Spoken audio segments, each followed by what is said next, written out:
Okay, recording in progress. Welcome to everybody. So again, apologies about yesterday. Just was a bit under the weather, but we're back. So we are on Masechet Beitzah, Daf Kaf Daled Amud Bet. Just before we started housekeeping note, we will be taking a break for Pesach of the Shiur, so there'll still be next week, as it stands. Next week there'll still be Shiurim, and I think the week after as well. I think that will probably be the last week, and then we'll break for Pesach. But I'll keep you posted. But as of now, next week should be as usual. Okay, so we got up to the two dots. We're about halfway down the Amud. Chafdal Amud Bet, about halfway down. It says ve'amar mutarim hem. Ve'amar mutarim hem. So if we just go back to the Mishnah for a moment, right? Let's just recap our Mishnah. We said מצודות חייב ועוף ודגים שעשן מערב יום טוב לא ייטול מהן ביום טוב אלא אם כן יודע שניטול מערב יום טוב.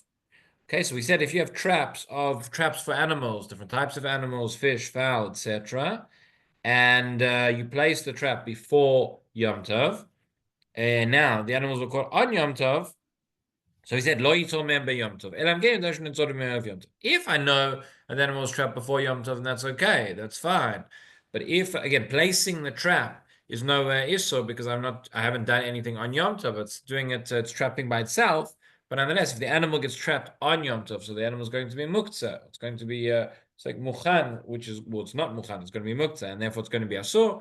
And we discussed that even if it's a safek, it's going to be asur.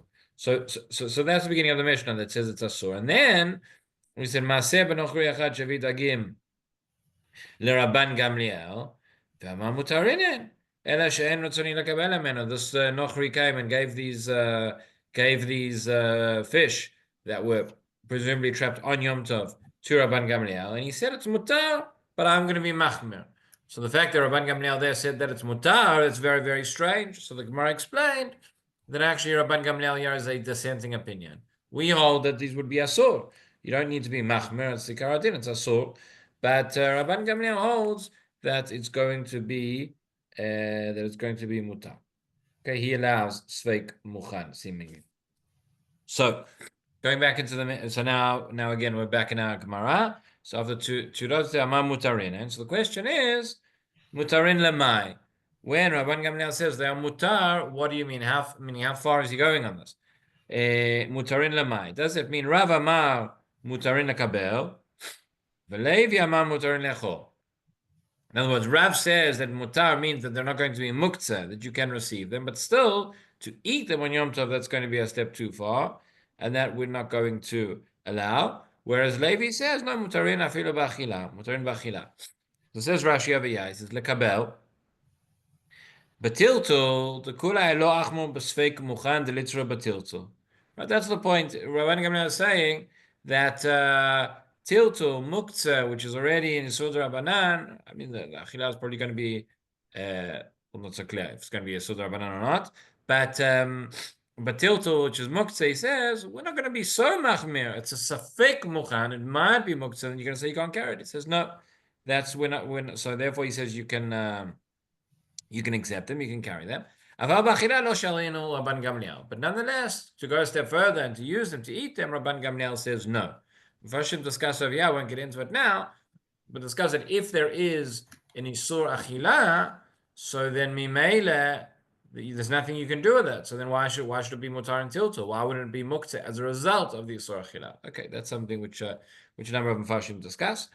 But that is one opinion. Now, Levi amar mutar b'achila. So Rashi says, Kamar ban Gamliel, v'lav t'sfira leRav v'Levi kvatei, ela milta hudem farshay. He's explaining something else. He's saying, no, it's going to be mutar be'achila even. So there's the Gemara. Right, mutarin. So we said mutarin lemai. Rav amar mutarin lekabel, v'Levi amar mutarin ba'achila. So amar Rav leolam alimna adam atzmo mibeit midrash. This is something very interesting. The Gemara gives us a little bit of musar. Okay, Rav says person should not leolam alimna adam atzmo mibeit midrash. Don't leave the Beit Midrash. You come to the Beit Midrash every day. You have your fixed times. You have to come and study. You can't miss it. Afilu sha'achat. even 1 hour, even one moment. Why? Because I'll tell you what happened. He says, Ana v'Levi havinan kamed Rebbe. So Rav says, Levi and I, we were learning by Rebbe. Ki amu al hashmatza. When he said this, when he said the Shmuah, when he said this din about the name of Rabban Gamliel. So ba'uta amar mutalin b'chila. So in the evening, right, in night Seder, when we learned it, he said that mutalin b'chila, you're allowed to take these fish. He said you'd be allowed to eat them.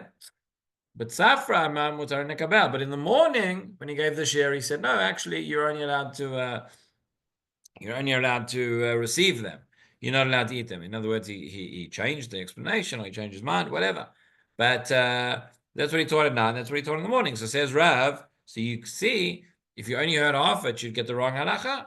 So Ana dava be midrash hadribe. So I was in the Beit Midrash. I was there in the evening. I was there in the morning. I heard the whole thing. Heard the whole share, right? Now it's like nowadays, nobody has time to hear the whole share. Everybody wants to, you got to put it into AI. Give me the summary. Spit it in, spit it out. What is it? What was said? By the way, and you should know, and when you take the share and you put it into AI and you ask for the summary, so it's going to make mistakes and it's going to leave things out, and it's not going to be. I think I don't know what was it here that I told you that a while ago, a number of weeks ago, I was listening to a discussion about AI. It's a very hot topic at the moment, all sorts of things. So somebody was talking about shilas he received based on AI. And one of the questions that somebody asked was as follows. They said they were developing, somebody went to the Rav who's developing some app, and you have, actually it's amazing. So there's all different types of AIs you can find today. You can find AIs that can transcribe things. You get a voice note on WhatsApp, right? Nobody's got time to listen to the voice note. So you send it into the thing and it transcribes. Okay, that's fine. But there are specific AIs which will transcribe a shiur for you, and it knows how to switch the words between English and Hebrew, and it's fascinating. You connect it to YU Torah, and you say the shiur you want. It gives you the whole thing in the text. So this person is developing this AI that not only transcribes for you, but it gives you the summary. So it's great. What's the most popular shiur on YU Torah? What's the most popular shiur there? Is 10-minute halacha, because it's only 10 minutes. Right, but even that, today that's too long for people. So you get you get the AI is going to transcribe for you, and it's going to summarize, and it's going to be right. You're going to have a page that you can see. Okay, very good.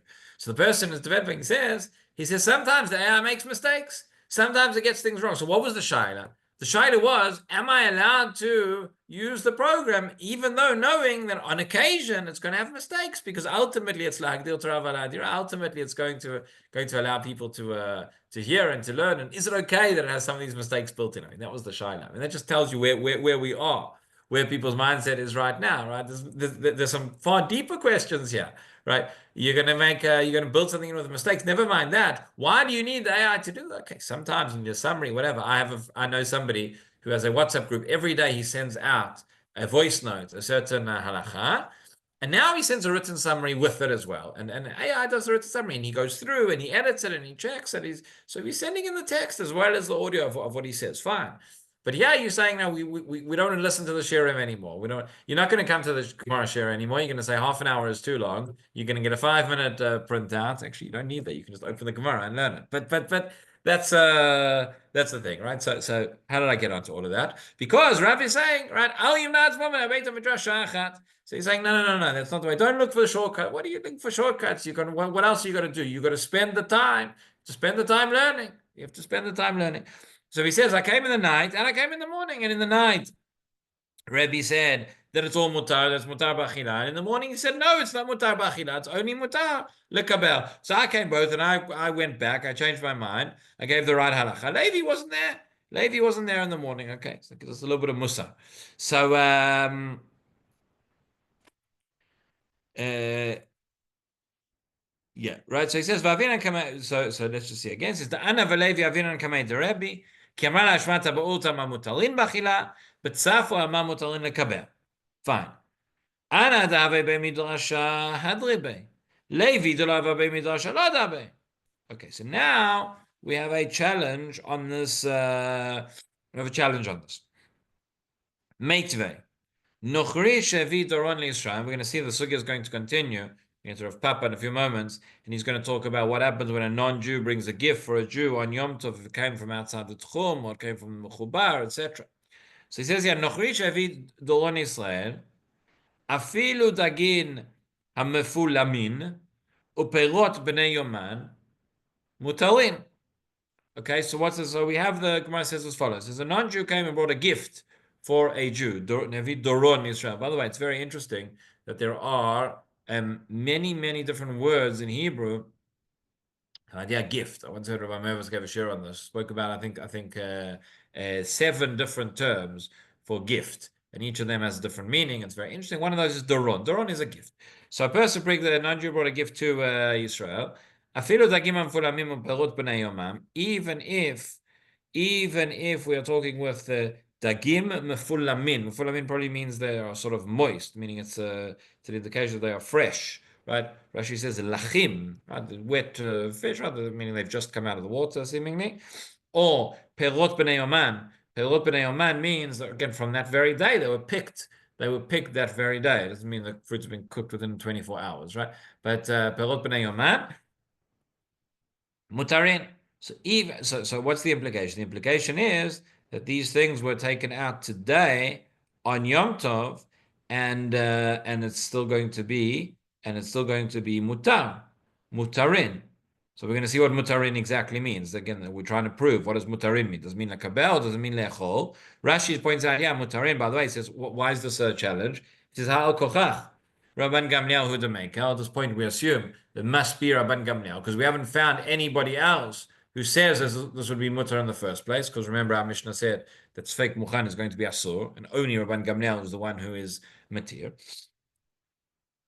So we say now, Bishla malamandama mutarin lakabel shabil. If you say that mutarin means mutarin lakabel, like Rav said, so that makes sense and that I can understand. But if you say if you say mutar means mutar le'echol, so perot b'nei yoman mishalu b'achila, meaning really, is it possible? Is it possible that these fruits, which were just picked today, meaning they've just come off the tree, and they're not going to be ripe yet? Sorry, I mean they are going to be ripe because they've just been picked. But what's the point? He says perot b'nei yoman. I mean, Bnei Yoman means that they were picked when? On Yom Tov. If the fruits were definitely picked on Yom Tov, that's going to be muktzah. Who's going to say that you're allowed to eat that? Well, if they're going to be so the Gemara is immediately going to ask the question that I'm sure is jumping out at you as well, which is, if you're going to say though Bnei Yoman and that you can't eat them because they're muktzah, so who says that they're mutar b'tiltul either? They're muktzah in the first place, right? That's exactly what the Gemara asks. So hang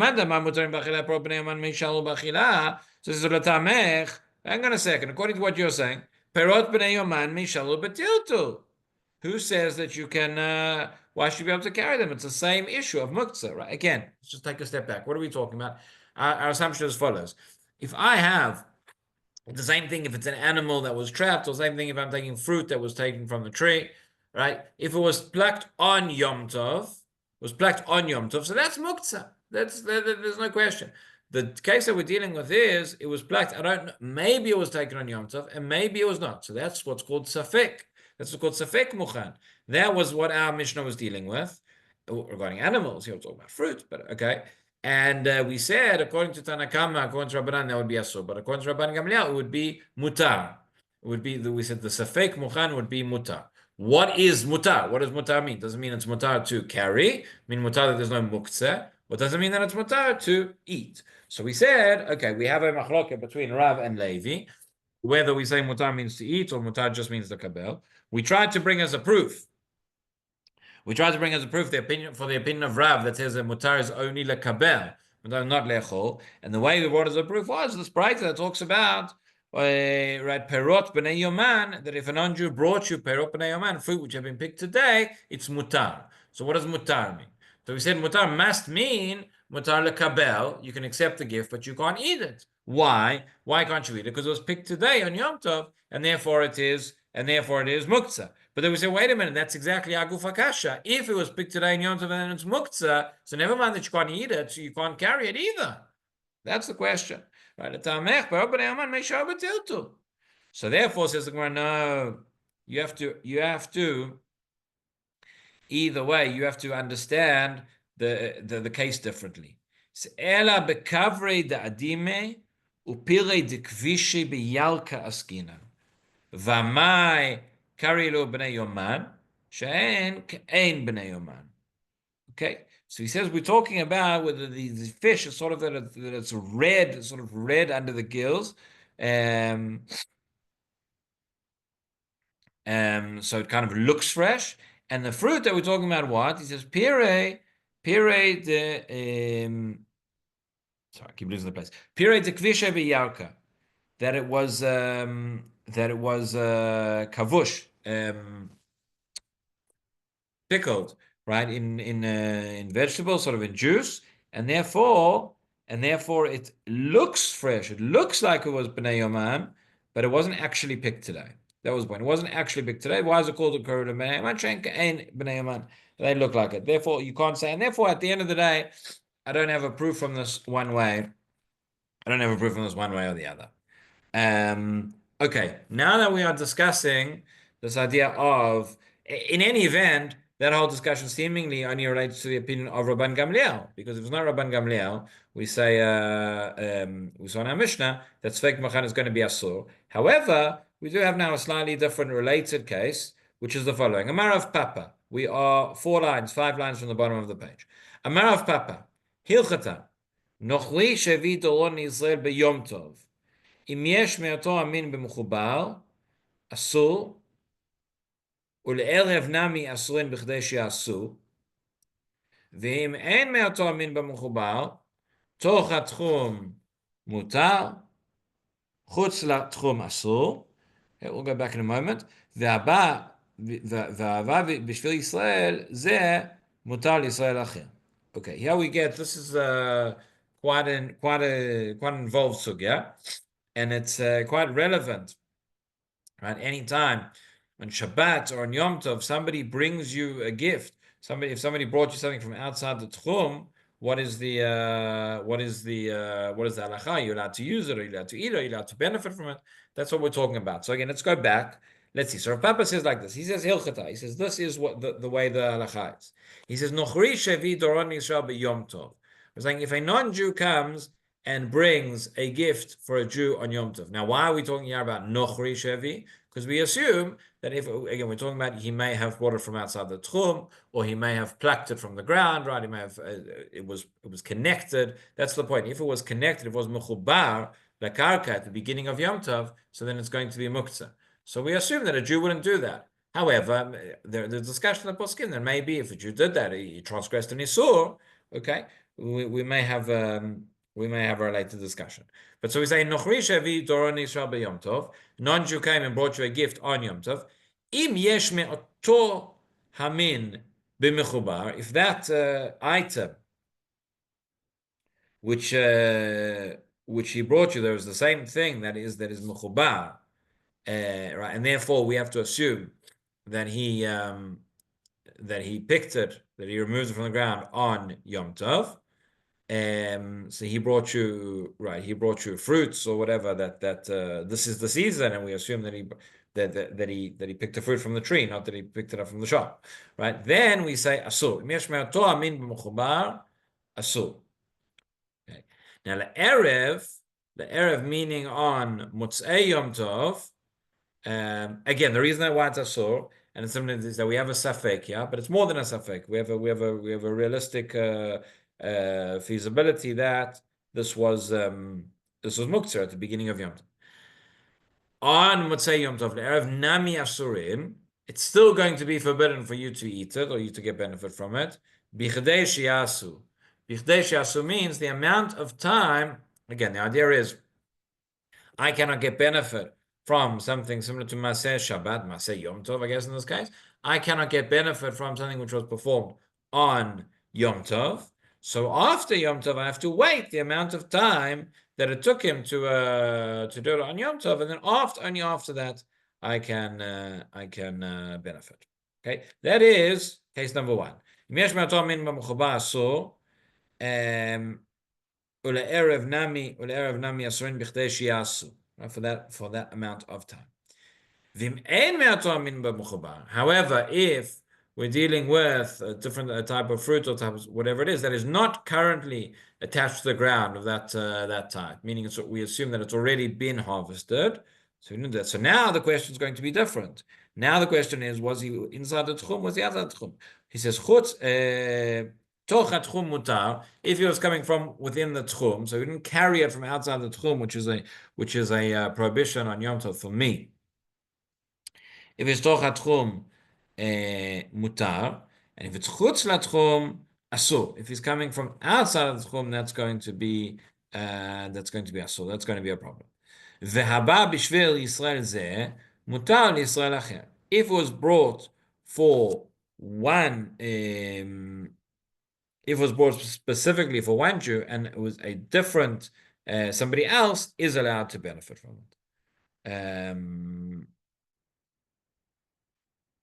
Okay, that is Rafa. But I'm wondering how involved we should get into Rashi now because we don't have so long left. But okay, let's start. Let's start and let's see. So Rashi over here explains.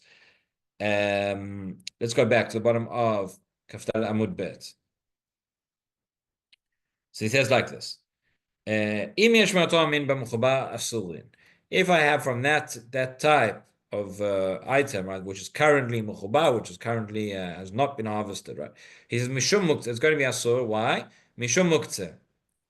Ve'afilu Rabbi Shimon yesh muktzeh begolgalot v'tzimukim u'mechuba kegolgalot v'tzimukim dami. I'm sure you all remember that earlier on in the Mishnah we had it in the Masechet, right at the beginning we have a discussion about muktzeh, right? Beitzah shenoda b'yom tov. It's a long time ago, but beitzah shenoda b'yom tov, and we got into the discussion of muktzeh. So we have a machloket throughout Shas between Rabbi Yehuda and Rabbi Shimon regarding muktzeh. The way the Gemara phrases it is: do we have that? Is that to Rabbi Yehuda there is muktzeh, and to Rabbi Shimon there is not muktzeh? Okay, but essentially what it means, both Rabbi Shimon and Rabbi Yehuda hold by muktzeh. But the question is, how far do we go? What does muktzeh mean? Muktzeh literally means something that is set aside. Something that is set aside. And the idea is that on Shabbat and on Yom Tov, anything that was designated for use on Shabbat or Yom Tov, I'm allowed to handle. And anything that was not designated for use, right, anything that was set aside not to be used, essentially, that I'm not allowed to handle. Okay, and all the laws of muktzah are based on that idea, based on that principle. The question is, how far do we go? Do I assume that everything is designated for use unless I know that it's not? Or do I assume that everything is not designated for use unless I know that it is? Or is it somewhere in the middle? Okay, so how far we extend this, that is the machlokes between Rabbi Yehuda and Rabbi Shimon. Rabbi Yehuda is much more willing to say certain things. Will say, no, that's muktzah, that's muktzah, that's muktzah. Rabbi Shimon only wants to say there's muktzah in an absolute case of certainty. So the example is grogorot tzimukim. You have these sort of seeds or raisins which are like left out on the roof to dry, which right, it's very, very clear that you're not going to be using them. You don't want to handle them, and those are going to be muktzah. That is even according to Rabbi Shimon. So what Rashi is telling me here is that even according to Rabbi Shimon, who is the most lenient when it comes to muktzah, there are certain things that it's very, very clear that it's not been designated for use, or that it's been designated not for use on Shabbat, and therefore Rabbi Shimon will hold that is muktzah as well. So he says, mechubar kegrogorot tzimukim. Something which is connected to the ground, okay, that's clear. That something's connected to the ground. What am I going to do with it on Shabbat? Certainly on why is this whole discussion on Yom Tov and not on Shabbat? Because on Shabbat I can't go and I can't disconnect something from the ground. But certainly, although if it's a non-Jew doing it, maybe it's the same. Maybe it would apply. But right, the point is that is the clearest example of saying it's not been designated. If it had been designated for use on Yom Tov, you would have taken it out of the ground. So therefore, everybody agrees here that our starting point that it's muktzah, even Rabbi Shimon. Right, mechubar, says Rashi, mechubar kegrogorot v'tzimukim dami midalo niktan me'etmol. The fact that you didn't take it, in fact, you did not go on Erev Yom Tov, on Erev Shabbos, and harvest it from the ground, that shows that you've set it aside in your mind that you're not going to use it. Okay, now Rashi's addressing an implicit question here. He says, okay, well, maybe you would have said that's true regarding my property, but a non-Jew can go and take it on Yom Tov or on Shabbat, for that matter. There's no prohibition for him.